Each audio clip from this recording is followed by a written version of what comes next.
However, the great dictator, an epic caricature of the Nazi leader Hitler, and the time under Nazi oppression remained Chaplin's most notable work till date.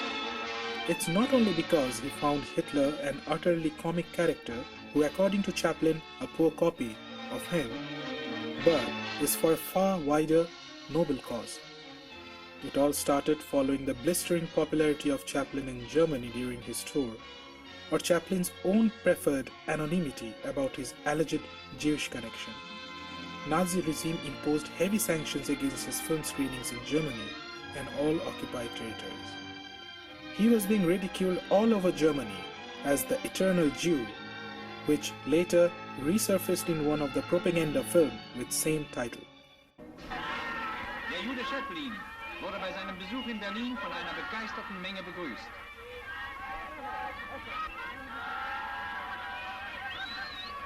Es lässt sich nicht leugnen, ein Teil des deutschen Volkes applaudierte damals ahnungslos den zugewanderten Juden, den Todfeinden seiner Rasse.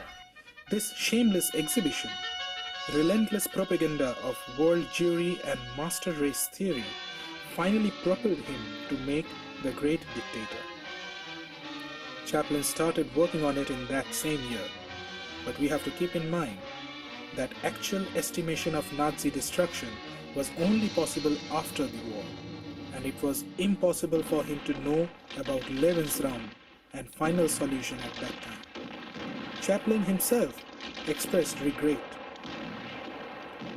Had I known of the actual horror of the German concentration camps, I could not have made The Great Dictator. I could not have made fun of the homicidal insanity of the Nazis.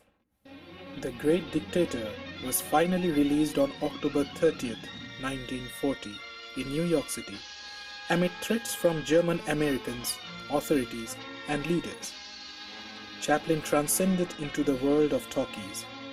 The world heard his voice for the first time, the voice of a Jewish barber.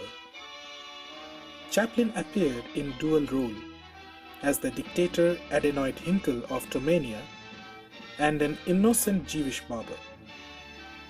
Too much has already been said about the film. There is only one word that reverberates while listening to Hinkle's fiery gibberish. It's Jude. Out mit der Juden. Der Leberwurst mit der Juden. Ey, der Flitzensack Alter mit der Juden. Ey, der Flutensack der Klärten. Das Strängelächeln mit der Huldensack der Fläten. Und der Blätzensack der Helden. Besick, Besick. Der Juden. Der Juden.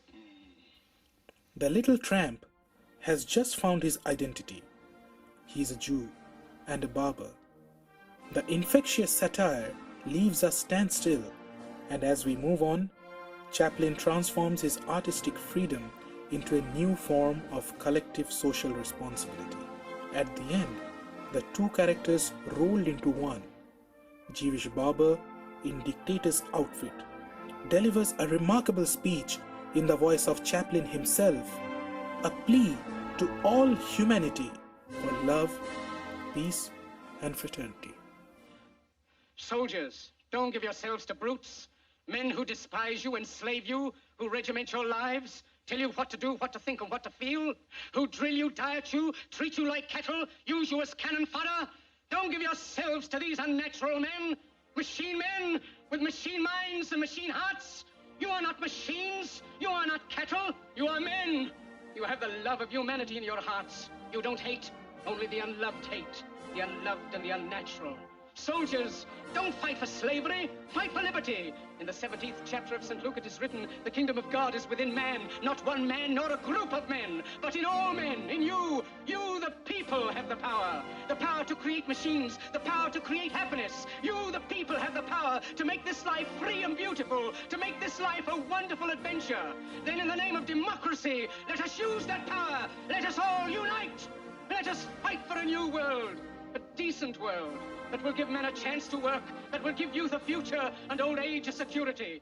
By the promise of these things, brutes have risen to power, but they lie. They do not fulfill that promise. They never will. Dictators free themselves, but they enslave the people.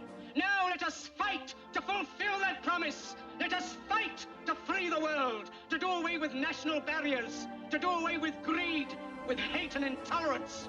Let us fight for a world of reason, a world where science and progress will lead to all men's happiness. Soldiers, in the name of democracy, let us all unite!